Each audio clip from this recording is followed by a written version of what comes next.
To all of you to crack UPSC and the UPPCS. Welcome to the Grandmaster 360. Myself Richa, and here we are covering previous year questions of the modern history from घटना चक्र. Session शुरू करने से पहले बच्चों आप लोग को बता दिया जाए GM 360 के द्वारा अफसर नाम से बैच लॉन्च किया गया है for UPSC and the UPPCS 2024 exam by the India's top educators. चलिए हम आज के सेशन को शुरू करते हैं.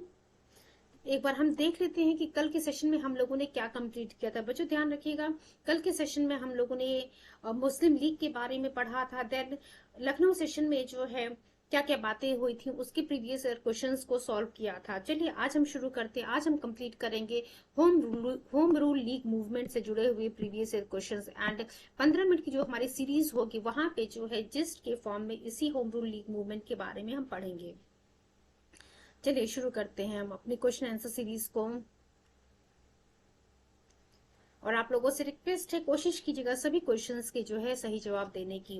And one more request to all of you, starting में मैं आप लोगों से कह दे रही हूँ कि प्लीज आप लोग एक पेन और कॉपी लेकर के जरूर बैठिएगा सो दैट इंपॉर्टेंट पॉइंट्स को हम यहाँ पर नोटेड डाउन करते चलिए. चलिए हम शुरू करते हैं. पहला क्वेश्चन है हमारा, who launched the first home rule league movement. तो देखिए क्या कह रहा है कि पहला होम रूल लीग मूवमेंट किसने लॉन्च किया था. Annie Besant, Sarojini Naidu, Surendranath Banerjee and Tilak. UPPCS pre 1993 1991 का क्वेश्चन है बच्चों. जो पहले हम इसके एक्सप्लेनेशन को एक बार देख लेते हैं. फर्स्ट वर्ल्ड वॉर के समय एनी बेसेंट और तिलक इन्होंने जो है नेशनल मूवमेंट में जो है एक नई जान डालने की कोशिश की. बाल गंगाधर तिलक जी ने जो है गृह शासन यानी कि होम रूल को जो है शुरू करने के लिए सोचा in place of Swaraj as the goal of his movement. तो देखिए स्वराज की जगह जो है बाल गंगाधर तिलक जी ने होम रूल को जो है शुरू करने के लिए सोचा. एंड बाल गंगाधर तिलक जी ने जो है अप्रैल 1916 में बच्चों फर्स्ट होम रूल लीग शुरू किया था. वहीं जब हम एनी बेसेंट जी की बात करते हैं तो एनी बेसेंट जी भी बाल गंगाधर तिलक जी जिस प्रकार से होम रूल लीग मूवमेंट को शुरू किए थे उसी प्रकार से उसी आधार पे जो है एनी बेसेंट जी ने भी जो है सितंबर 1916 में होम रूल लीग मूवमेंट शुरू किया.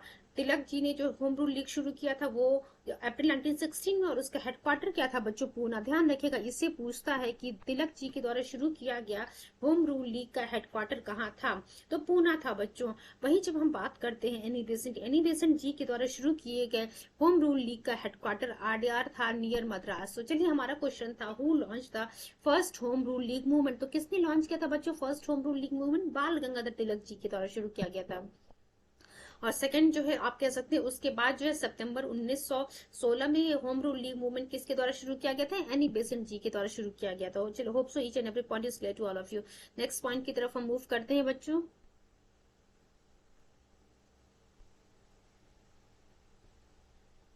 देखिए अगला क्वेश्चन हमारे सामने क्या लिखा हुआ है. Two home rule leagues were started in 1915 and 16 under the leadership of. तो अभी हम लोगों ने पढ़ा जो होम रूल लीग मूवमेंट था अप्रैल 1916 में तिलक जी के द्वारा शुरू किया जाता है और सितंबर 1916 में बच्चों एनी बेसेंट जी के द्वारा शुरू किया था. तो ये ऑप्शन आप देख सकते हैं, तिलक एंड एनी बेसेंट लिखा हुआ है. नेक्स्ट क्वेश्चन देखिए क्या लिखा हुआ है. Annie Besant is mostly associated with civil disobedience movement, home rule movement, Khilafat movement and non cooperation movement. आप सभी लोग को पता भी हम होम रूल लीग मूवमेंट के बारे में पढ़ रहे हैं. एनी बेसेंट जी के द्वारा सितंबर 1916 में जो है होम रूल लीग मूवमेंट शुरू किया गया था जिसका हेडक्वार्टर था आडयार नियर मद्रास. चलिए हम देखते हैं. और थियोसॉफिकल सोसाइटी की जब हम बात करेंगे, जब हम social religious reform movement complete करेंगे वहां पे जो है थियोसॉफिकल सोसाइटी के बारे में पढ़ेंगे और वहां आपको देखने को मिलेगा कि एनी बेसेंट जी थियोसॉफिकल सोसाइटी से जुड़ी हुई थी. चलिए हम देखते हैं क्या लिखा हुआ है. एनी बेसेंट बी ऑप्शन जो हमारा करेक्ट है, होम रूल मूवमेंट. ठीक है, Annie Besant theosophist settled in India and worked for its liberation. Annie Besant ji जो पूछता है क्वेश्चन की एनी बेसेंट जी जो है किस होम रूल मूवमेंट से जो है इंस्पायर्ड थी. She was inspired from the Irish home rule movement and form the home rule league in India in September 1916 at Adyar in Madras. तो देखिए एक क्वेश्चन ये भी बन सकता है और पूछा भी हुआ है एक्चुअली कि एनी बेसेंट जी के द्वारा जो शुरू किया गया था होम रूल लीग मूवमेंट वो जो है किससे इंस्पायर होकर के उन्होंने शुरू किया था। तो Irish home rule league movement से जो है इंस्पायर होकर के एनी बेसेंट जी के द्वारा home rule league movement Bharat में शुरू किया था सितंबर 1916 में, जिसका हेडक्वार्टर था RDR near Madras. She already explained her views about this movement in Commonwealth. अब ध्यान रखिएगा, जब मैगजीन वाला टॉपिक हम पढ़ेंगे, वेरियस टाइम ये क्वेश्चन पूछा हुआ है कि कॉमनवेल्थ जो है मैगजीन किसके द्वारा शुरू की गई थी, जो कि एक वीकली जर्नल था। तो कॉमनवेल्थ बच्चों एनी बेसेंट जी के द्वारा शुरू की जाती है 1914 में। और एनी बेसेंट जी जो इस मूवमेंट होम रूल मूवमेंट को जो शुरू करती हैं, किस लिए शुरू करती हैं, प्रशासन के हर लेवल पे जो है हमें सेल्फ गवर्नेंस का डिमांड करके जो है एनी बेसेंट जी ने इस होम रूल मूवमेंट को शुरू किया था। एनी बेसेंट का जो होम रूल लीग था वो through out the India active आपको थ्रू आउट द इंडिया आपको देखने को मिलेगा, क्योंकि जो तिलक जी की जो होम रूल लीग मूवमेंट शुरू की थी उसकी ब्रांचेस जो है कुछ ही जगह थी, बट एनी बेसेंट जी की जो ब्रांचेस थे उसमें कम लोग थे, एक ब्रांच में कम मेंबर्स थे, और उस वजह से आपको देखने को मिला कि बहुत जगह जो है इनके ब्रांचेस थी एनी बेसेंट जी के द्वारा शुरू की गई होम रूल लीग मूवमेंट की। She was arrested along with her co-workers and released after widespread agitation against the action of the government। तो आप देख सकते हैं कि एनी बेसेंट जी को जो है अरेस्ट भी कर लिया गया था, एंड बिकॉज उनके इसके खिलाफ जो है वेरियस प्रोटेस्ट एजिटेशन देखने को मिला था गवर्नमेंट, इस वजह से गवर्नमेंट को जो रिलीज करना पड़ता है। तो हम लोगों ने देख लिया कि एनी बेसेंट जो है is mostly associated with the home rule movement. Next question लिखा हुआ हमारा, द मूवमेंट और in India which became popular during the first world war was. अब देखिए फर्स्ट वर्ल्ड वार की अगर हम बात करते हैं बच्चों, तो 1914 का समय था first world war. Just wait for few seconds. तो पूछ रहा है कि उस समय जो है कौन सा मूवमेंट जो है आपको पॉपुलर देखने को मिला था। अब देखिए हम स्वदेशी की अगर हम बात करते हैं बच्चों, स्वदेशी आंदोलन एंड बॉयकॉट मूवमेंट की हम बात करते हैं, तो ये आप लोग को पता है कि 1905 के आसपास जो है बंगाल विभाजन, 1906 स्वदेशी, बॉयकॉट मूवमेंट, ये सभी आपको देखने को मिला। तो होम रूल मूवमेंट की अगर हम बात करते हैं बच्चों, तो होम रूल मूवमेंट के बारे में जो है जो एनी बेसेंट जी के द्वारा शुरू किया गया था होम रूल मूवमेंट, उन्होंने जो है 1914 में जो कॉमनवेल्थ जो उनकी वीकली मैगजीन थी उसमें ही जो है एक्सप्लेन कर दिया था। और इस वजह से आपको देखने को मिलेगा कि जो पूछ रहा क्वेश्चन की फर्स्ट वर्ल्ड वार के समय जो आंदोलन पॉपुलर हुआ था वो कौन सा था बच्चों, होम रूल मूवमेंट की हम बात कर रहे हैं। देख लेते हैं बाकी और कौन सा ऑप्शन यहाँ पे लिखा हुआ है। देखिए सेपरेटिस्ट मूवमेंट लिखा हुआ है, स्वराज पार्टी मूवमेंट लिखा है, तो 1914 के आसपास जो है होम रूल मूवमेंट की ही हम बात करें। नेक्स्ट क्वेश्चन देखते हैं हम क्या लिखा हुआ, who among the following did not contribute to the home rule league movement. तो देखिए क्या कह रहा है, इनमें से जो है कहाँ किसने जो किस लीडर के जो द्वारा जो है होम रूल लीग मूवमेंट पे कंट्रीब्यूशन नहीं किया गया था। Bal Gangadhar Tilak ji, Annie Besant ji, S Subramaniam Iyer and T S Olcott. तो देखिए बताइए फटाफट आप लोग मुझे बताइए, आप सभी लोग को पता है बाल गंगाधर तिलक जी और एनी बेसेंट जी, ये दो नाम तो आप लोग को अच्छे से पता है कि होम रूल लीग मूवमेंट से जुड़े हुए थे। जब हम बात करते हैं बच्चों एस सुब्रमण्यम अय्यर की, तो एस सुब्रमण्यम अय्यर जी एनी बेसेंट जी के द्वारा शुरू किया गया था जो होम रूल लीग, उसी से जुड़े हुए थे। और टी एस ऑलकॉट की जब हम बात करते तो टी एस ऑलकॉट बच्चों होम रूल लीग मूवमेंट से नहीं जुड़े हुए थे। हम लोगों ने जो है जब थियोसॉफिकल सोसाइटी एक्चुअली एक बार हम लोगों ने पढ़ा हुआ है, तो हम लोगों ने टीएस ऑलकॉट का नाम वहां पे पढ़ा था। तो टीएस ऑलकॉट जी जो है थियोसॉफिकल सोसाइटी से जुड़े हुए थे, इस थियोसॉफिकल सोसाइटी से एनी बेसेंट जी भी जुड़ी हुई थी, आप सभी लोग को पता है। तो क्वेश्चन था हमारा किस इनमें से जो चार ऑप्शन दिया उसमें से जो है कौन जो है leader home rule league movement से नहीं जुड़ा हुआ था, टीएस ऑलकॉट जो थियोसॉफिकल सोसाइटी से जुड़े हुए थे, ना कि होम रूल लीग मूवमेंट से जुड़े थे। चलिए एक बार एक्सप्लेनेशन में हम देख लेते हैं। एक्सप्लेनेशन हम इसलिए कवर करते हुए चल रहे, मैं चाहती तो आप लोग के सामने सिर्फ जो क्वेश्चन पढ़ करके एक उसके ऑप्शन को जो है फट आप लोग को बता देते कि हाँ इसका ये आंसर होना चाहिए, बट एक्सप्लेनेशन हमें देखना इसलिए जरूरी है ताकि जो भी आने वाले क्वेश्चन हों उन सभी के आंसर जो है आप लोग को क्लियर हो जाए, आप कह सकते हैं आप लोग को याद भी हो जाए और आपका कोई भी क्वेश्चन जो है एग्जाम में गलत ना हो। मैं आप लोगों से एक चीज कहती हूँ कि पढ़ो ऐसे कि पढ़ा सको और एग्जाम को क्लियर कर सको। तो चीजें देखिए आप इस तरीके से पढ़िए कि खुद याद हो जाए, आप दूसरों को भी बता सके और अपने एग्जाम को भी जो है आप क्लियर कर सके। चलिए हम देखते हैं, TS Olcott was not associated with the home rule league, आप लोग को पता है, बट ये थियोसॉफिकल सोसाइटी से जुड़ी हुई थी। तिलक स्टार्टेड होम रूल लीग इन अप्रैल 1916, अप्रैल 1916 में बाल गंगाधर तिलक जी के द्वारा होम रूल लीग शुरू किया गया था। वही एनी बेसेंट जी की जब हम बात करते देखते हैं बच्चों, तो एनी बेसेंट जी ने सितंबर 1916 में होम रूल लीग को शुरू किया था। एस सुब्रमण्यम अय्यर की बात करते हैं तो एस सुब्रमण्यम अय्यर जी होम रूल लीग मूवमेंट जो एनी बेसेंट जी के द्वारा शुरू किया गया था उससे जुड़े हुए थे, उससे जुड़े हुए थे। चलिए नेक्स्ट क्वेश्चन की तरफ हम मूव करते हैं। देखिए क्या लिखा हुआ है अगला क्वेश्चन।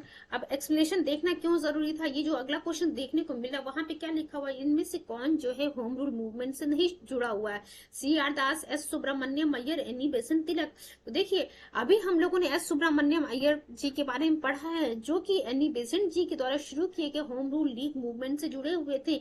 बाल गंगाधर तिलक जी का आप लोग को पता है कि अप्रैल 1916 में होम रूल लीग मूवमेंट शुरू किया था। एनी बेसेंट जी ने सितंबर 1916 में जो है होम रूल लीग मूवमेंट शुरू किया था। एनी बेसेंट जी ने जो होम रूल लीग शुरू किया था वो जो है Irish home rule league movement से जो है इंस्पायर थी। तो सीधा सीधा ऑप्शन आपको देखने को मिला C R Das was not associated with the home rule movement. चलिए नेक्स्ट क्वेश्चन की तरफ हम मूव करते हैं। Please give me few seconds.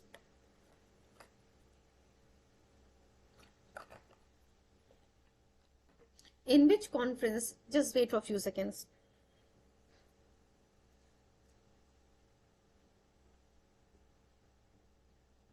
Next question हम देखते हैं बच्चों क्या लिखा है हमारे सामने।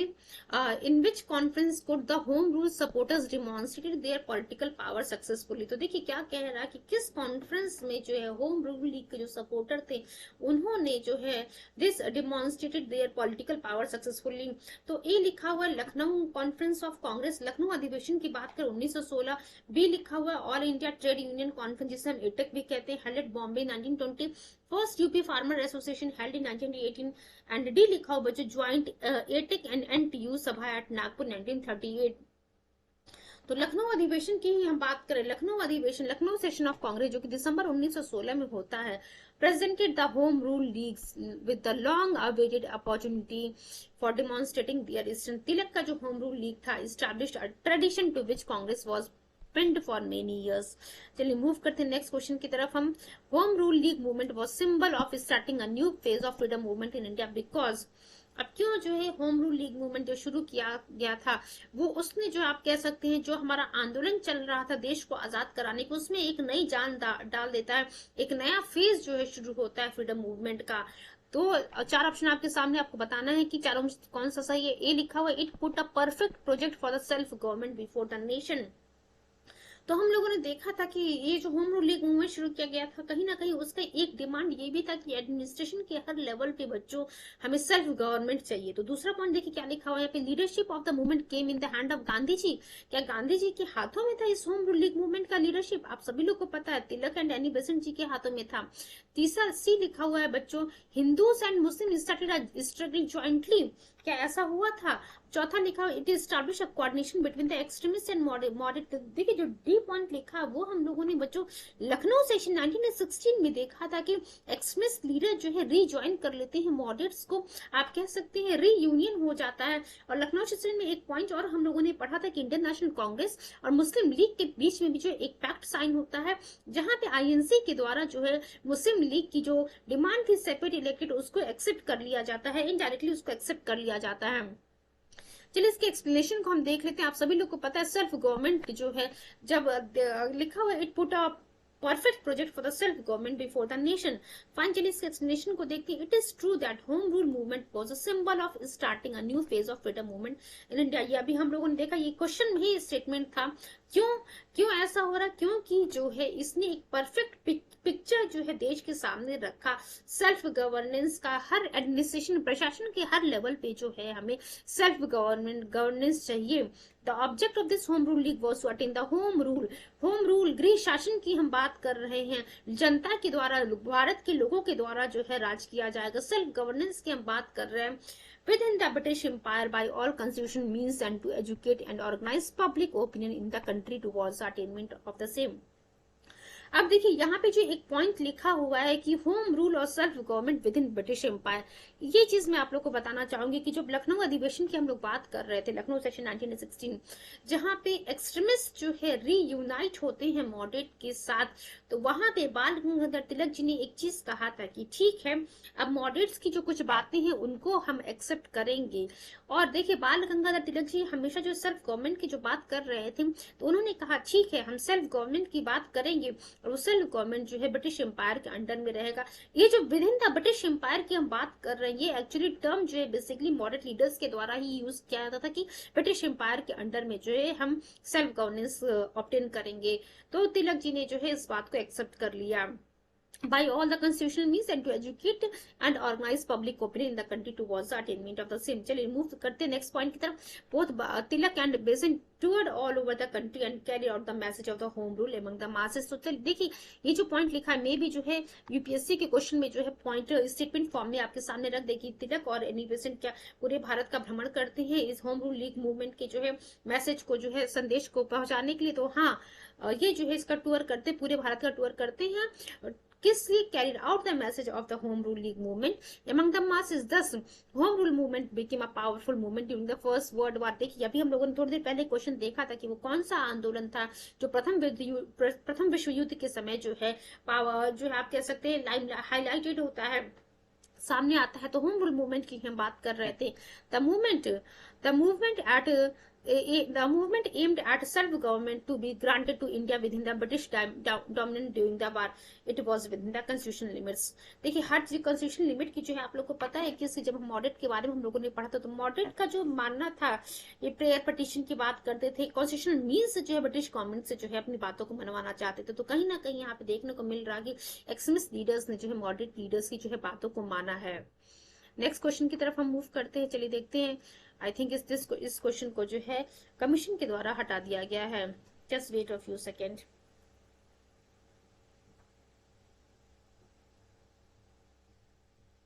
चलिए देखिए क्या क्वेश्चन लिखा है। Which of the following is not correct about the home rule league movement. अब देखिए क्या कह रहा है कि इसमें से कौन सा जो है करेक्ट नहीं है होम रूल लीग मूवमेंट के द्वारा। पहला पॉइंट लिखा था plan was first presented in 1915 by the Annie Besant. तो देखिए अब हम जो है एक एक करके पॉइंट को देखते चलेंगे कि कौन सा स्टेटमेंट जो है यहाँ पे करेक्ट नहीं है और कह रहा। और फिर चलिए अब जो पहला वाला पॉइंट लिखा था plan was first presented in 1914-15 by Annie Besant. तो बच्चों ये जो पॉइंट लिखा हुआ है ना आपके सामने ये सही है कि जो प्लान था एनी बेसेंट जी के द्वारा हम लोगों ने पढ़ा था कि कॉमन व्हील जो उनकी वीकली मैगजीन थी वहां पे इन्होंने जो है एनी बेसेंट जी ने होम रूल लीग मूवमेंट के बारे में 1914-15 में जो है पहले बता दिया था, प्रेजेंट कर दिया था। दूसरा पॉइंट लिखा हुआ है the home rule league of the Tilak was confined to Maharashtra, Karnataka, central province and Berar. तो हाँ ये पॉइंट भी सही है। देखिए अब एक चीज ध्यान रखिएगा जितने भी पॉइंट्स यहाँ पे करेक्ट है उन सभी पॉइंट्स को आप नोटेड डाउन करते चलिएगा बिकॉज हर पॉइंट से जो है एक एक क्वेश्चन बन सकता है। ये 4 स्टेटमेंट आपके सामने है, 4 स्टेटमेंट से 4 क्वेश्चन बन सकता है। तो ये जो पॉइंट लिखा हुआ बी वाला ऑप्शन हमारे सामने it is also absolutely correct. Maharashtra, Karnataka, central province और बेरार में जो है होम रूल तिलक जी की जो होम रूल लीग मूवमेंट को चलाया जा रहा था। वहीं देखिए क्या लिखा home rule league formed by Tilak was much stronger. हाँ ये जो लिखा हुआ है home rule league movement home rule league formed by Tilak was much stronger. यहाँ पे जो है जब एनी बेसेंट इनकी जो है ब्रांचेस भी कम थी और एनी बेसेंट जी की हम बात करते तो लूज आप कह सकते loose home rule league movement था और उसकी ब्रांचेस काफी सारी थी। Despite the differences between the Tilak and Besant both the leagues continue to exist. तो देख सकते हैं कि तिलक और एक्चुअली जो तिलक और बेसेंट के बीच में डिफरेंसेस ऑफ ओपिनियन नहीं था बट जो तिलक की होम रूल लीग मूवमेंट के जो मेंबर्स थे और एनी बेसेंट की जो होम रूल लीग मूवमेंट के जो मेंबर्स थे बच्चों उनके बीच में डिफरेंसेस ऑफ ओपिनियन था। तिलक के कुछ मेंबर्स तिलक के होम रूल लीग की मूवमेंट के जो कुछ मेंबर्स थे वो बेसेंट को नहीं पसंद करते थे और एनी बेसेंट के जो होम रूल लीग के जो मेंबर्स थे कुछ वो जो है तिलक जी को नहीं पसंद करते थे। इसके बाद भी जो है ये दोनों लीग जो है एक साथ जो एग्जिस्ट कर रही थी। चलिए इसके एक्सप्लेनेशन को हम देख लेते हैं क्या क्या ये चारों स्टेटमेंट बच्चों सही है, इसमें से कोई भी स्टेटमेंट गलत नहीं है। चलिए हम देखते हैं the concept for the foundation of the home rule league was first introduced by Annie Besant की हम लोगों ने देखा। Self governance movement begin with the publication of weekly. अभी हम लोगों ने पढ़ा था कि कॉमनवेल्थ मैगजीन जो थी उनकी वीकली जो जर्नल थी उसमें जो है एनी बेसेंट जी ने 1914 में ही जो है सेल्फ गवर्नेंस मूवमेंट या फिर होम रूल लीग मूवमेंट के बारे में पब्लिश कर दिया था। मूवमेंट वॉज स्टार्टेड बाय आप लोग को पता है बाल गंगाधर तिलक जी के द्वारा अप्रैल 1916 से जो है 16 में जो होम रूल लीग मूवमेंट शुरू किया था जिसका हेडक्वार्टर पूना रहता है। वही जब हम एनी बेसेंट की बात करते तो सितंबर 1916 में जो है एनी बेसेंट जी के द्वारा शुरू किया जाता है जिसका हेडक्वार्टर आड्यार नियर मद्रास रहता है। और एस सुब्रमण्यम अय्यर की अभी हम लोगों ने बात की थी, एस सुब्रमण्यम अय्यर भी जो है होम रूल लीग जो एनी बेसेंट जी के द्वारा शुरू किया था उससे एसोसिएटेड थे। तिलक जी की जब हम बात करते हैं, तिलक जी के जो लीग थी वो कहाँ कहाँ काम कर रही थी, तो महाराष्ट्र, कर्नाटका, सेंट्रल प्रोविंस और Bihar. It was most organised league within the 6 branches. देख सकते हैं आपकी लीग के द्वारा जो शुरू किया गया था होम रूल लीग, उसकी 6 ब्रांचेस थी। और एनी बेसेंट जो है रेस्ट ऑफ द इंडिया की हम बात करते हैं, वहां पे जो एनी बेसेंट जी की home rule league movement, home rule league काम कर रही थी। ऑब्जेक्टिव क्या था? Self governance for India within the British empire. Then Tilak की हम बात करते हैं, Tilak linked up the question of swaraj with the demand for formation of linguistic states and education in the vernacular language. Next question point देखते हैं हम। ही, अब देखिए आप लोग को पता है कि Swaraj is my birth right and I shall have it, यानी कि स्वराज मेरा जन्म सिद्ध अधिकार है और मैं इसे लेकर के रहूंगा। ये किसके द्वारा बच्चों दिया गया स्लोगन था? तो ये बाल गंगाधर तिलक जी के द्वारा दिया गया स्लोगन था कि स्वराज मेरा जन्म सिद्ध अधिकार है और मैं उसे लेकर के रहूंगा। मराठी और केसरी की हम बात मराठा और केसरी की बात करते हैं बच्चों, तो मराठा जो है इंग्लिश लैंग्वेज में और केसरी जो है मराठी लैंग्वेज में तिलक जी के द्वारा पब्लिश की जाती है। और एनी बेसेंट जी की जो है आप लोग को पता है, एनी बेसेंट जी के द्वारा जो पब्लिश की गई थी बुक, वो कौन कौन सी थी? New India, Commonwealth. New India और कॉमनवेल्थ जो एनी बेसेंट जी के द्वारा पब्लिश की जाती है। मराठा एंड केसरी जो है तिलक जी के द्वारा प्रेजेंट की जाती है। न्यू इंडिया की बात करते हैं, new India became the organ of the home rule league movement. और ये जो दोनों लीग थी, मींस एनी बेसेंट और तिलक जी की जो होम रूल लीग थी, ये दोनों जो है वो complementary with each other. So there was no dispute between the Tilak and Annie Besant and both league continue to exist. तो आप देख सकते हैं सभी ऑप्शन जो है करेक्ट है। तो मे भी जो है कमीशन के द्वारा, यूपीपीसी 2004 का ये क्वेश्चन है, मे भी कमीशन के द्वारा इस क्वेश्चन को हटा दिया गया हो या फिर जो है बोनस मार्किंग सभी बच्चों के लिए कर दिया गया हो। चलिए नेक्स्ट क्वेश्चन की तरफ हम मूव करते हैं।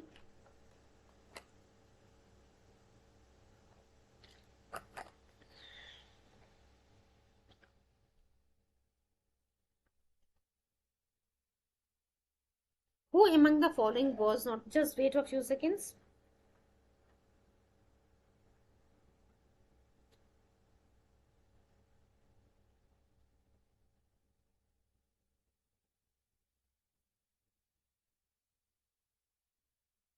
Please give me a few seconds.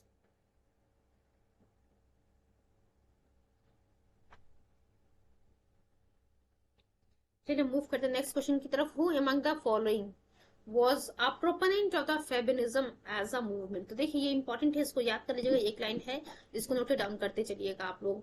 क्या पूछा है कि इसमें से जो है कौन प्रोपोनेंट था फेमिनिज्म एज अ मूवमेंट? तो एनी बेसेंट जी की बच्चों हम यहाँ पे बात कर रहे हैं। Annie Besant was a proponent of the Fabian movement. चलिए मूव करते नेक्स्ट क्वेश्चन की तरफ हम। अब देखिए जो भी पॉइंट्स अभी हम लोगों ने इनिशियल डिस्कस किए हैं, सभी पॉइंट्स से जो है मे भी यहाँ पे क्वेश्चन बनाया गया, क्वेश्चन में जो रखा गया यूपीएससी का। मैंने आप लोगों को पहले भी बोला था यूपीएससी में जो स्टेटमेंट फॉर्म में जो क्वेश्चन रख सकता है, रख क्या सकता है, रखा हुआ है। Annie Besant was responsible for starting the home rule movement. क्या एनी बेसेंट जी इसके जिम्मेदार है होम रूल मूवमेंट के शुरू करने के लिए? तो आप सभी लोग को पता है कि सही है या गलत है। दूसरा पॉइंट लिखा हुआ founder of the theosophical society. क्या एनी बेसेंट जी फाउंडर थी थियोसॉफिकल सोसाइटी की? बच्चों ध्यान रखिएगा, she was not the founder of the theosophical society but she was associated with the theosophical society. Second option हमारा गलत है। तीसरा पॉइंट क्या लिखा हुआ है? पहला पॉइंट तो हमारा सही है, आप लोग को पता है होम रूल गृह शासन आंदोलन को जो शुरू करने वाली जो है इसकी रिस्पॉन्सिबल जो है एनी बेसेंट जी थी। Then once the president of the Indian National Congress, ये भी बात आप लोग को पता है। ये Annie Besant ji Indian National Congress का जो 1917 का कलकत्ता सेशन हुआ था, वहां पे जो इन्होंने प्रिसाइड किया था। तो फर्स्ट और थर्ड ऑप्शन हमारा करेक्ट है, मींस 1 एंड 3 मींस सी वाला ऑप्शन हमारा सही है। इसके एक्सप्लेनेशन को देख लेते हैं। Even though Annie Besant was associated with the theosophical society, she was not it's founder. तो इसके फाउंडर नहीं थी, उससे जुड़ी हुई थी। और इसके फाउंडर कौन थे बच्चों? इस थियोसॉफिकल सोसाइटी की हम बात करें, madam Blavatsky and Henry Olcott और एच.एस. ऑलकॉट जिन्हें हम कहते हैं। Henry Olcott and Madam Blavatsky were the founder of the Theosophical Society. Fine. Next point देखिए क्या लिखा है, Annie Besant became the first women president of the Indian National Congress 1917 Calcutta session. सही है ये हमारा। उसके बाद देखिए क्या लिखा हुआ है हमारे सामने, Annie Besant launch the home rule league in India on the lines of the Irish home rule league along with Tilak. तो ये हम लोगों ने देखा, एनी बेसेंट जी ने जो होम रूल लीग मूवमेंट शुरू किया था भारत में, वो जो है आयरिश होम रूल लीग आंदोलन पे जो है आधारित था, अलॉन्ग विद तिलक जी ये शुरू कर दिए हैं। अब नेक्स्ट पॉइंट पे आते, नेक्स्ट टॉपिक है हमारा Gandhi and his early movements. देखिए जो भी इसका जिस्ट लिखा हो वो जिस्ट बच्चों हम जो 15 मिनट की हमारी सीरीज चली है उसमें हम कंप्लीट करने की कोशिश करेंगे। फिलहाल का जो PYQ का ये हमारा सेशन है, यहाँ पे हम प्रीवियस ईयर क्वेश्चंस को सॉल्व कर रहे हैं। एंड एक बार फिर से मैं रिक्वेस्ट करूंगी, सिंस अब यहाँ पे एक और नया टॉपिक हम डिस्कस करने जा रहे हैं, गांधी जी एंड हिज अर्ली मूवमेंट्स। तो ध्यान रखिएगा, एक पेन और कॉपी लेकर के जरूर बैठिएगा ताकि इंपॉर्टेंट पॉइंट्स को हम यहाँ पर नोटेड डाउन करते चले। चलिए हम शुरू करते हैं क्वेश्चन को। Give me few seconds.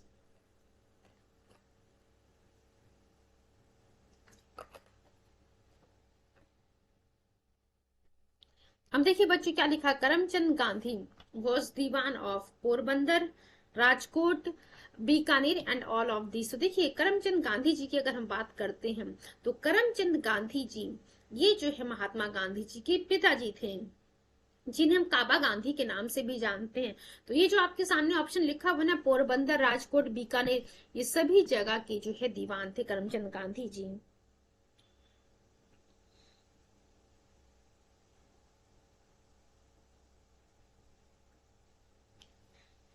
फिर हम शुरू करते हैं। फाइन, ये क्लियर हो गया कि अगर आप लोगों से पूछ लेता है कि करमचंद गांधी कौन थे, तो करमचंद गांधी जी जो है फादर ऑफ गांधी जी थे। एंड काबा गांधी के नाम से हम किन्हें जानते हैं, तो करमचंद गांधी जी को हम काबा गांधी के नाम से जानते हैं। And he was Diwan of the Porbandar, Rajkot and Bikaner. चलिए move to the next question. क्या लिखा, in which of the following colleges Gandhi ji had study. तो देखिए क्या लिखा हुआ कि इनमें से किस कॉलेज में जो है गांधी जी ने पढ़ाई की है। तो श्यामल दास आर्ट कॉलेज भावनगर में जो है गांधी जी ने 1885 में जो है इन्होंने पढ़ाई की थी। Gandhi ji studied in Shyamal Das arts college Bhavnagar during the year 1885। तो आप देख सकते हैं कि किस प्रकार से जो है क्वेश्चन पूछ रहा है, BPSC का क्वेश्चन है ये। बहुत सारे बच्चों को मे भी हो कि नहीं पता हो कि गांधी जी ने जो कहाँ से जो है पढ़ाई अपनी की थी, श्यामल दास आर्ट कॉलेज भावनगर, गुजरात से, भावनगर, ईयर 1885 में। ठीक है, BPSC का ये क्वेश्चन। चलिए मूव करते नेक्स्ट क्वेश्चन की तरफ हम।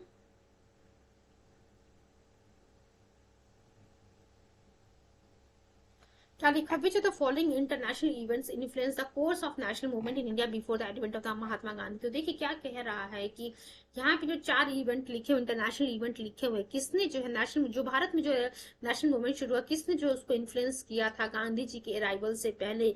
इटालियन एबिसिनियन वार 1898, दूसरा लिखा बॉक्सर मूवमेंट इन चाइना, तीसरा लिखा revolutionary movement in Ireland, and चौथा लिखा victory of the Japan in the Russo Japanese war. तो ध्यान रखिएगा बच्चों, ये चारों ऑप्शन हमारे करेक्ट है, 1 2 3 4, ये चारों के चारों ऑप्शन हमारे करेक्ट है।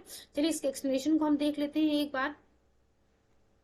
देख सकते हैं आप UPSC 1994 में किस प्रकार से क्वेश्चन पूछा हुआ है कि वर्ल्ड हिस्ट्री के बहुत सारे पॉइंट्स को जो है यहाँ से कनेक्ट किया है। Before the advent of Gandhi, Gandhi ji के अराइवल से पहले, नेशनल मूवमेंट में गांधी जी के आने से पहले, एंट्री से पहले, इटालियन एबिसिनियन वार जो था 1898 में, just wait for few seconds, Italian Abyssinian war 1898 in which the colonial power of Italy was defeated. Then Boxer movement की हम बात करते हैं 1899 से 1901 in China, and victory of Japan in the Russo-Japanese War were the international events that influenced the course of national movement in India. But the victory of Japan over Russia in 1905 influenced most. ध्यान रखिएगा, ये बहुत कुछ थोड़ा सा हटके point आपके सामने आया है, तो इन सभी पॉइंट्स को आप नोट कर लीजिएगा, स्टार मार्क लगा लीजिएगा। UPSC में पूछा हुआ 1994 में, तो पॉसिबल है कि UP में भी जो ये क्वेश्चन रिपीट हो जाए। After defeating Russia 1905, Japan proved itself as a dominant country through its militant approach over a powerful country of Europe. Thus, delusions were resolved that the white people are invincible. चलिए move करते हैं next question की तरफ। Name the magazine publish by Mahatma Gandhi during his stay in South Africa. देखिए महात्मा गांधी जी के बारे में जो थ्योरेटिकल पार्ट था, प्री कमीज, वो हम लोगों ने ऑलरेडी डिस्कस किया हुआ है। तो अगर हम यहाँ पे अगर आपके सामने पहले जिस नहीं कवर कर रहे हैं, तो ऐसा नहीं है कि आप लोग को नहीं आना चाहिए, सभी क्वेश्चंस आप लोगों को आने चाहिए, बिकॉज ऑलरेडी हम लोगों ने महात्मा गांधी जी के बारे में 2 या 3 लेक्चर में कवर अप किया है।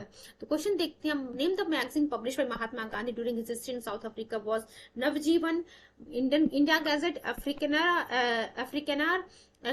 and the Indian Opinion।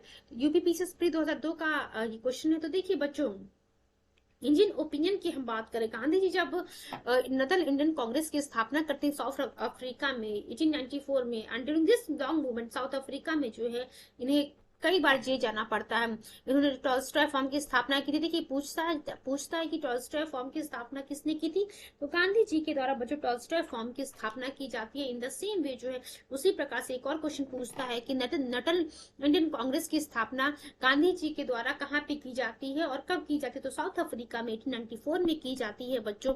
And एक और क्वेश्चन पूछा हुआ है कि नटल इंडियन कांग्रेस की स्थापना 1894 में साउथ अफ्रीका में किसके द्वारा की जाती है, तो गांधी जी के द्वारा की जाती है। अब देखिए जो टॉलस्टॉय फॉर्म की हम बात कर रहे थे, जिसके फाउंडर रहे हैं Gandhi ji, with his associates and started living there, he published a magazine Indian Opinion. देखिए इंडियन ओपिनियन की जो है पब्लिशर कौन रहे हैं, महात्मा गांधी जी रहे हैं। साउथ अफ्रीका में ही जो इंडियन ओपिनियन को पब्लिश किया था गांधी जी ने, and founded the Phoenix farm in December 1994 in Durban. तो आप देख सकते हैं Natal Indian Congress and Tolstoy farm, then the Phoenix farm, इन सभी के जो है फाउंडर कौन रहे हैं, महात्मा गांधी जी ने। चलिए मूव करते हैं नेक्स्ट क्वेश्चन की तरफ। वेयर इज फिनिक्स फार्म, तो देखिए क्या लिखा हुआ, फिनिक्स फार्म कहाँ है, Suratgarh, Essex England, दरबन South Africa and Kampala. तो देखिए बच्चों दरबन साउथ अफ्रीका में जो फिनिक्स फार्म है जिसकी स्थापना गांधी जी के द्वारा दिसंबर 1904 में की जाती है। तो होप सो आप लोग को याद हो गया। नेक्स्ट पॉइंट हम देखते हैं, Mahatma Gandhi was a supporter of Marxist socialism, then category socialism, then idealism, then philosophical anarchism. तो देखिए फिलोसॉफिकल एनार्किज्म के जो है सपोर्टर रहे हैं महात्मा गांधी जी। चलिए हम देख लेते हैं आखिर इसमें जो है कौन सी बातें मेंशन की गई हैं।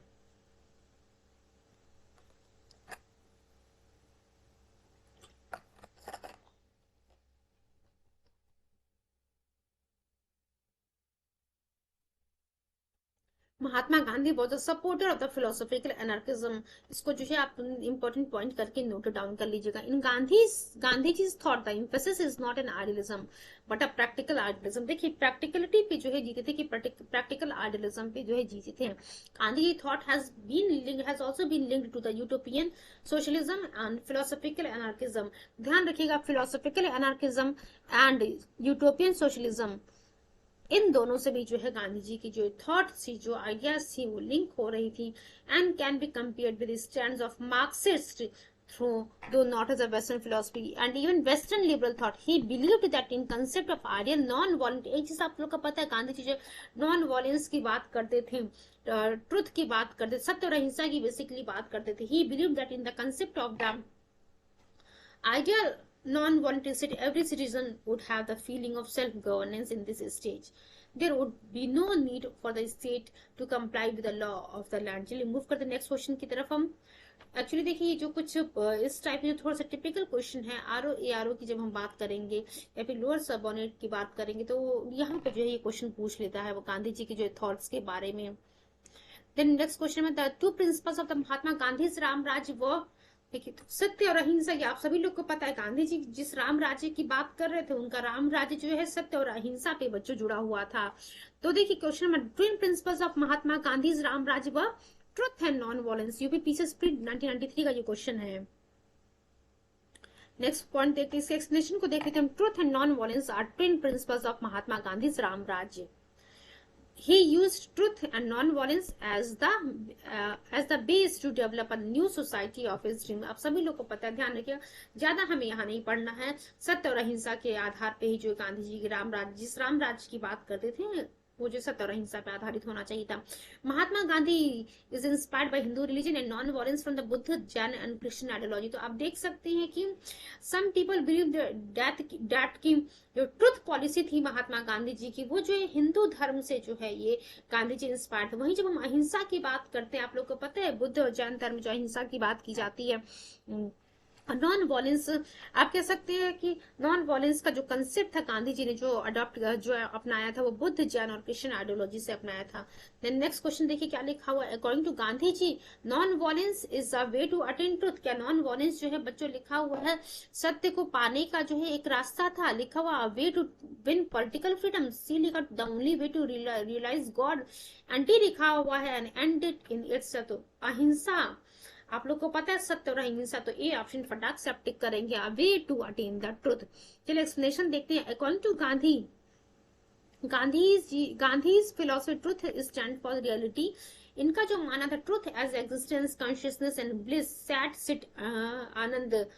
ही सेड अहिंसा और non violence means truth is the end. तो देखिए इनका क्या माना था कि जो है नॉन वॉयलेंस है वो क्या है, वो माध्यम है जिससे जो है हम सत्य को प्राप्त कर सकते हैं। ट्रुथ जो है एंड है, और नॉन वॉयलेंस बच्चों क्या है, वो जो है वो पाथ है, वो वे है। They are so intertwined that it is impossible to separate them. Next question की तरफ हम मूव करते हैं। Which of the following may be true regarding the Mahatma Gandhi. तो देखिए क्या कह रहा है, इनमें से कौन सा जो है सही है महात्मा गांधी के लिए। Marxist without Marxism, socialist without socialism, an individualist without individualism, and D लिखा हुआ है and individualist among socialist and Marxist among the socialist. देखिए यूपी लोअर सबऑर्डिनेट मींस 2013 का ये क्वेश्चन है, जहां पे जो एक्चुअली यहाँ पे जो है गांधी जी से स्पेशल गांधी जी स्पेशल जो है क्वेश्चंस पूछता है, यूपी लोअर सबऑर्डिनेट में पूछता था। तो वही जो है चीजें यहाँ पे मेंशन की गई हुई हैं कि कौन सा पॉइंट जो है सही है गांधी जी के regarding, and individualist among the socialist and Marxist among the socialist. चलिए इसके एक्सप्लेनेशन को देख लेते हैं। Gandhi ji thought has been linked to the philosophical anarchism. अभी हम लोग ने फिलोसॉफिकल एनार्किज्म के बारे में पढ़ा था, and can be compared with stands of the Marxist thought, but present circumstances देखेंगे अगर हम, he was not in favour of the abolish the state. तो देखिए गांधी जी जो है राज्य को खत्म करने की बात नहीं कर रही, human being are not capable enough to manage the collective affairs of his own. तो गांधी जी का माना था जो मानव है वो जो है खुद जो है इतना केपेबल नहीं है कि सभी चीजें जो है अपने लिए मैनेज कर सके। हेंस स्टेट की जो है रिक्वायरमेंट है, just wait, state and law are required in the society. In addition to this, he also believed that the jurisdiction of the state should be minimum. Gandhiji told Louis Fisher, I am a true socialist. Just wait.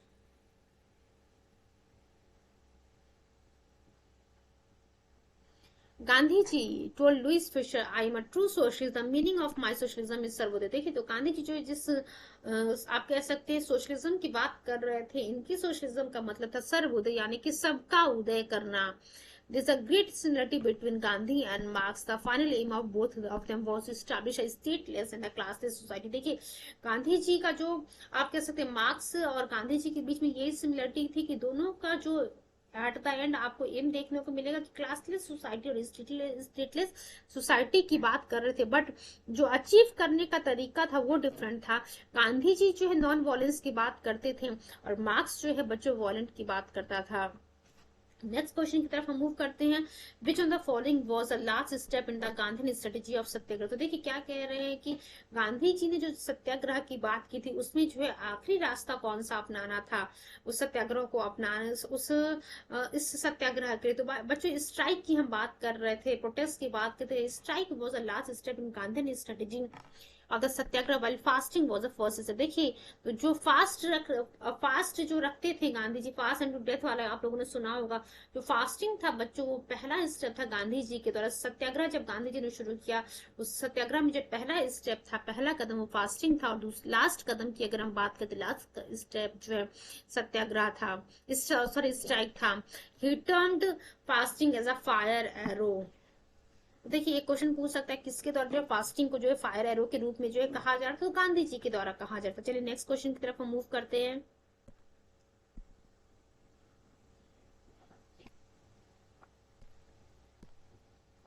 Which of the following statement is not true as per Gandhi principal. देखिए जो गांधी जी के सिद्धांत कह रहा कि इसमें से जो कौन सा स्टेटमेंट ट्रू नहीं है।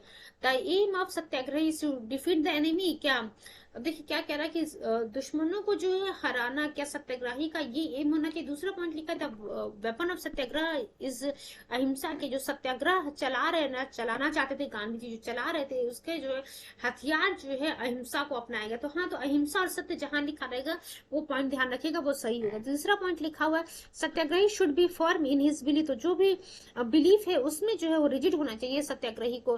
Satyagrahi should have no ill feeling towards his enemies. तो देखिए सत्याग्रही के मन में जो है किसी भी प्रकार की बुरी भावना जो है अपने दुश्मनों के प्रति नहीं होनी चाहिए। तो आपको देखने को मिल रहा है कि B C D Gandhi ji के थॉट से रिलेट कर रहे हैं। वही जब हम एक की बात कर रहे हैं कि दुश्मनों को हराना जो है सत्याग्रही का एम होना चाहिए, ये जो है इनके गांधी प्रिंसिपल के आधार पे नहीं है। जब बच्चों हम लोग जो है एथिक्स के टॉपिक को कवर करेंगे, वहां पे जो गांधीन प्रिंसिपल, गांधीन थॉट्स के बारे में हम डीपली स्टडी करेंगे, बिकॉज एथिक्स के सेक्शन में जो है गांधी जी से जुड़े हुए बहुत सारे क्वेश्चन आपके एग्जाम में, मेंस के एग्जाम में आते हैं। चलिए इसके एक्सप्लेनेशन को देख लेते हैं हम। गांधी जी सत्याग्रह मीन्स नॉन वॉयलेंस, आप सभी लोग को पता है, अहिंसा की बात कर रहे थे। As a force greater than violence, suffering was its driving force. तो देखिए जो सफरिंग था, ठीक है, once let the oppressors use much force as they can on the non-violent protesters until a stage come when they can incur no more violence, hence there is no motive to defeat the enemy। देखिए गांधी जी का ऐसा कोई भी वो नहीं, गांधी जी ने कहा था कि आप अपने दुश्मनों को हराइए और ये आपका गोल होना चाहिए। नेक्स्ट क्वेश्चन हम देखते हैं बच्चों क्या लिखा हुआ। According to Gandhi ji the cruellest form of violence, तो देखिए क्या कह रहा है कि गांधी जी के द्वारा जो है सबसे क्रूलेस्ट फॉर्म कौन सा है वॉलेंस का? persistence of poverty, then killing of cows, then killing of human beings, and D लिखा हुआ बच्चों torture of women and children। just wait for a few seconds। देखिए क्या कह रहा है कि persistence of poverty की जब हम बात करेंगे कि समाज में जो है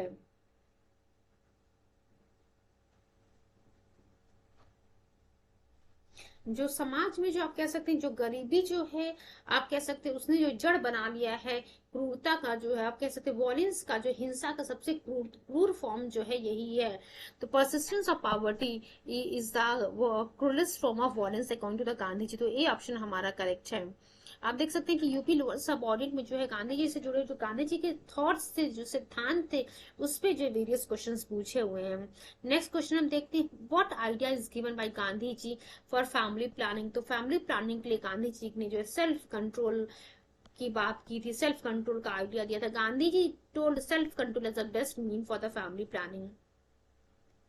नेक्स्ट क्वेश्चन हम देखते हैं। आप देखिए यहाँ से जो है अभी तक जो है हम क्या क्वेश्चन कर रहे थे, क्वेश्चन नंबर 13 तक की गांधी जी के थॉट्स क्या थे और क्या जो है उनके प्रिंसिपल्स, उस पर आधारित क्वेश्चन कर रहे थे। अब जो है क्वेश्चन 14 से हम देखेंगे कि गांधी जी की जो जितने भी जो आप कह सकते हैं कब भारत में गांधी जी आए, कौन कौन से जो है मूवमेंट गांधी जी के द्वारा शुरू किए गए, ये सभी पढ़ेंगे, हम सभी चीजें पढ़ेंगे।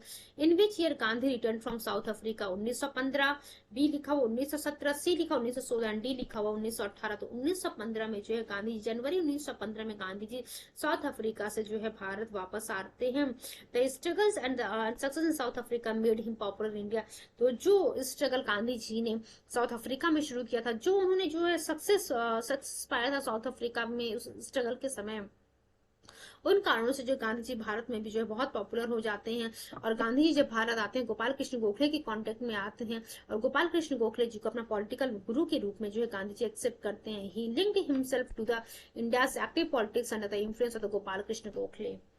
Just wait. तो बच्चों ये आप लोग को याद होना चाहिए कि गांधी जी जो है भारत साउथ अफ्रीका से भारत कब आते हैं, जनवरी 1915 में जो है ये वापस आते हैं।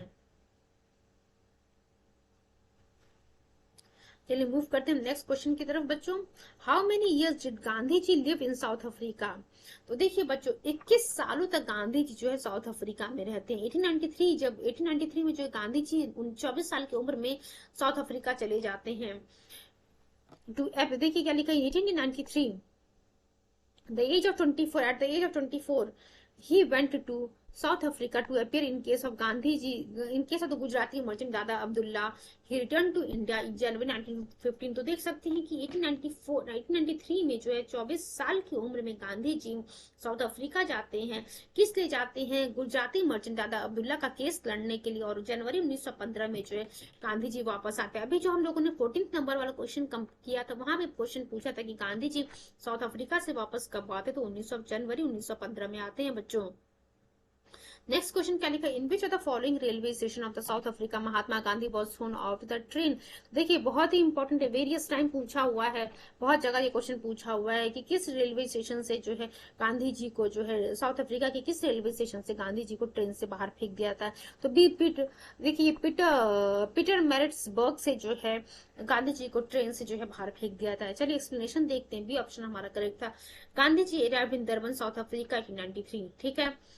To serve as a legal counsellor. अभी हम लोगों ने देखा जो गुजराती मर्चेंट थे दादा अब्दुल्ला, उनके लीगल काउंसलर के रूप में, जो काउंसिल के रूप में जो है सर्व करने के लिए गांधी जी पहुंचते हैं दरबन साउथ अफ्रीका में जो 1993 में।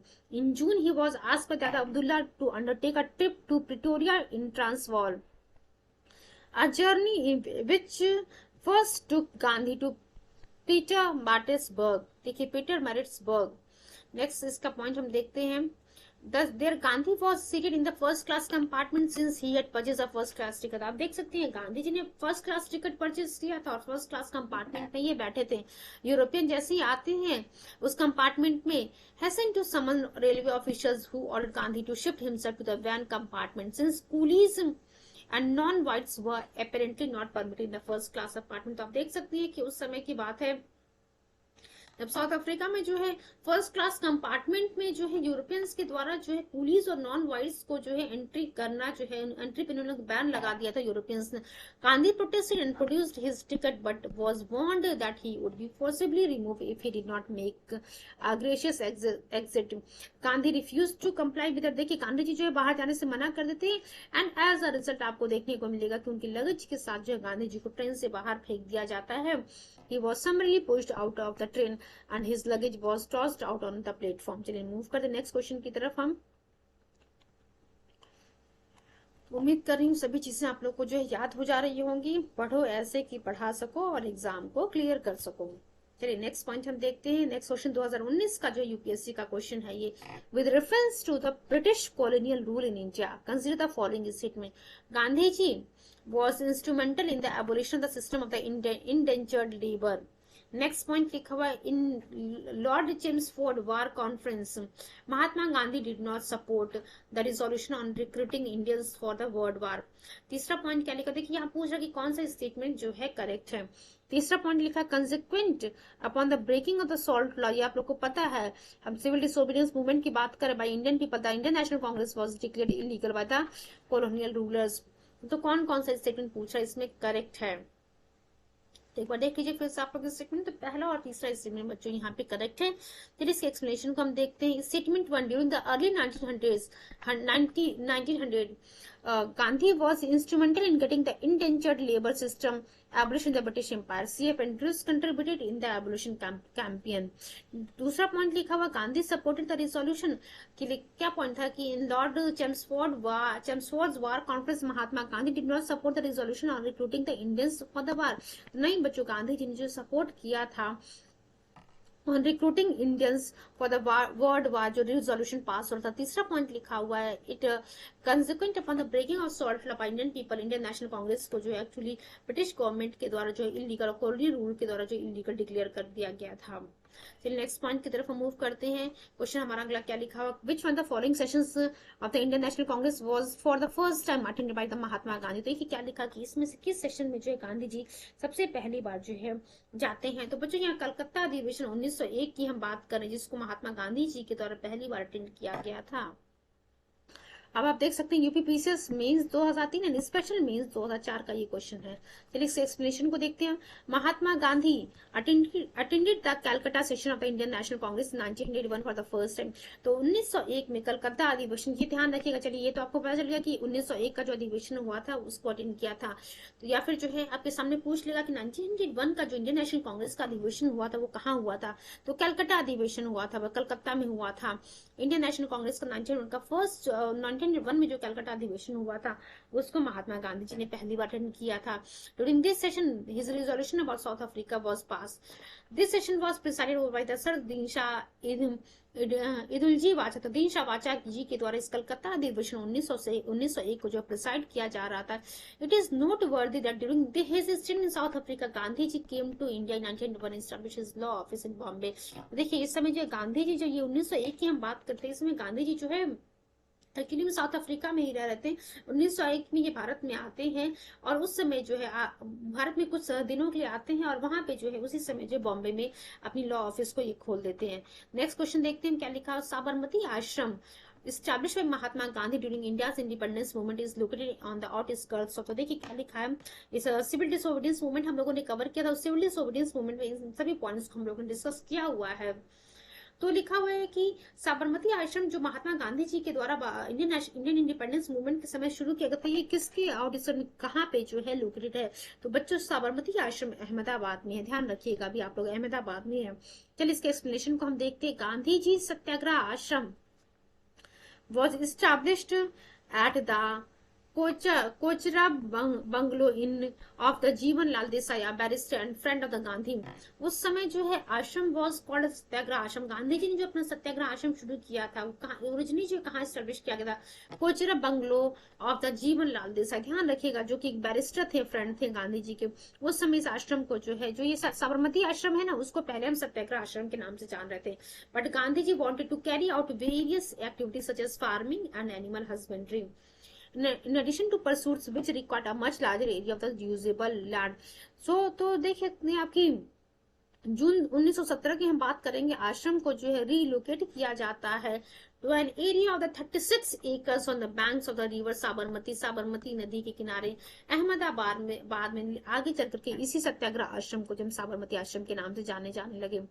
नेक्स्ट पॉइंट क्या लिखा हुआ हमारा? Mahatma Gandhi set up the ashram on the bank of the Sabarmati near Ahmedabad is known as.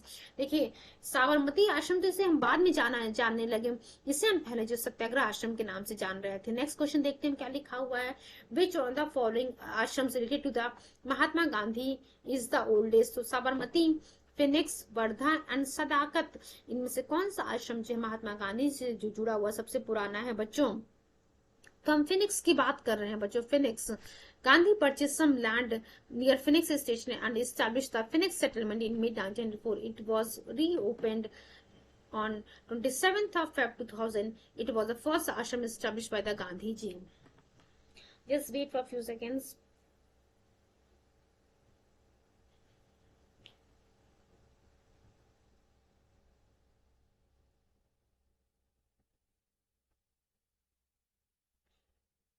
Phoenix farm के बारे में आप लोग को पता है कि दिसंबर 1904 में बच्चों दरबन में जो गांधी जी के द्वारा शुरू किया गया था। नेक्स्ट क्वेश्चन क्या लिखा हुआ? Where did Gandhi ji adopt seva धर्म?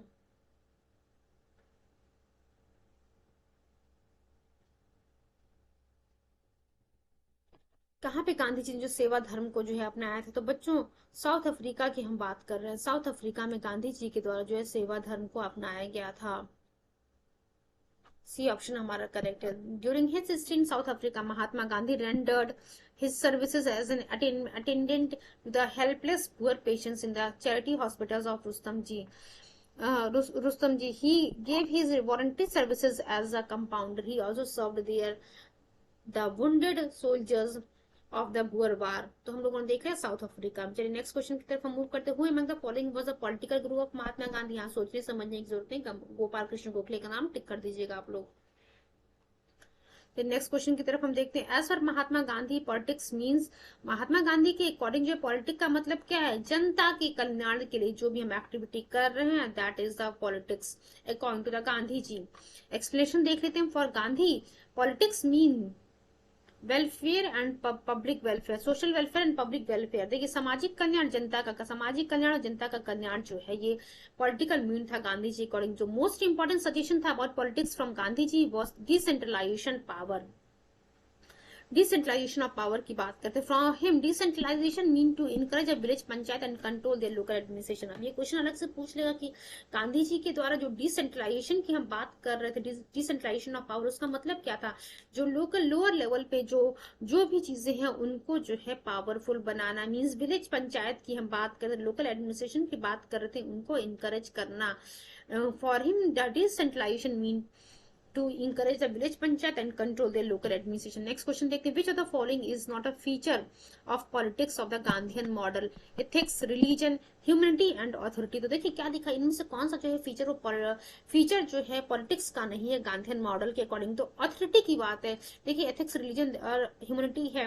ऑथोरिटी की जो आप कह सकते डिक्टेटरशिप या फिर जो किसी चीज को कंट्रोल करना टोटली अपने हाथ में, ये चीज जो है गांधी जी की राजनीति का जो है मॉडल नहीं था।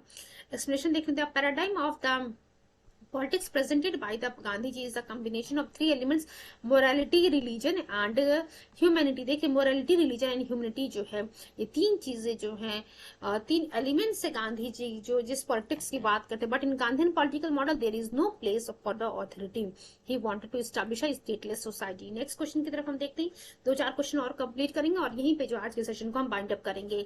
Who amongst the following coined the word satyagraha. कौन जो है, चार नाम आपको देखने को मिल रहा: हरिलाल गांधी, महात्मा गांधी, रामदास गांधी एंड मनीलाल गांधी. इनमें से किसके द्वारा जो है बच्चों जो सत्याग्रह शब्द था उसको कॉइन किया गया था? तो महात्मा गांधी जी. अभी ये चीजें आप लोग को पता है. The nephew of Mahatma Gandhi, Magan Lal Gandhi, first use the term satyagraha during the competition for which he was rewarded. Satyagraha का मतलब क्या है? सत्य, truth and rigidity.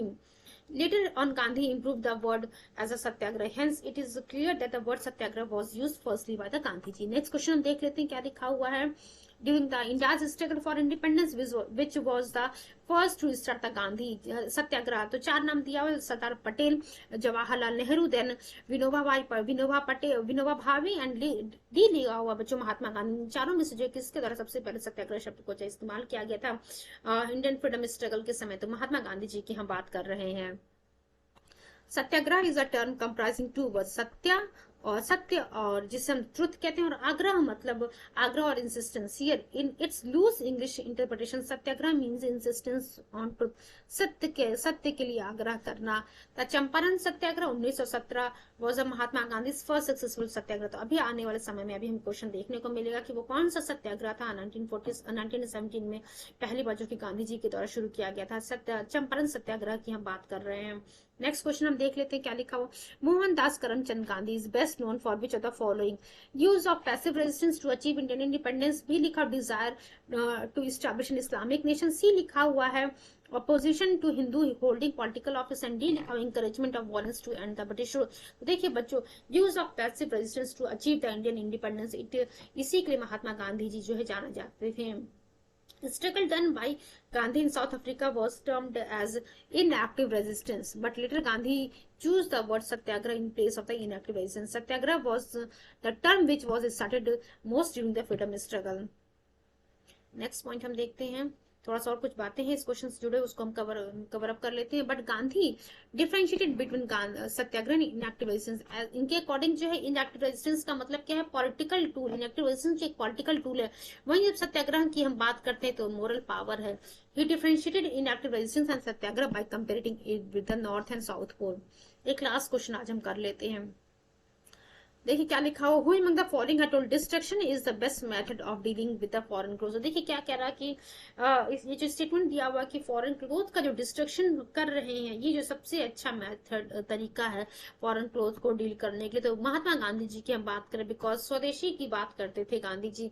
Mahatma Gandhi told destruction is the best method of dealing with the foreign growth. Gandhi did their destruction with the self respect of the nation. जो कपड़ों की जो foreign cloth को जो है इसको डिस्ट्रक्ट किया जा रहा था, इस चीज के लिए गांधी जी ने कहा कि ये जो है हमारे देश के लिए जो सेल्फ रिस्पेक्ट की बात है. चलिए बच्चों, आज के सेशन को हम यहीं पे एंड करते हैं. बहुत सारे भी क्वेश्चंस हमारे पास रिमेनिंग है गांधी जी से जुड़े हुए, उसे जो हम कल के सेशन में जो है बाइंड अप करेंगे. बिकॉज एक सेशन में जो है बहुत ज्यादा लंबा नहीं खींच सकते हम इसको, और एक सेशन में सभी चीजों को कंप्लीट करना पॉसिबल नहीं है. Thank you so much and all the very best wishes for your coming exam. Thank you so much.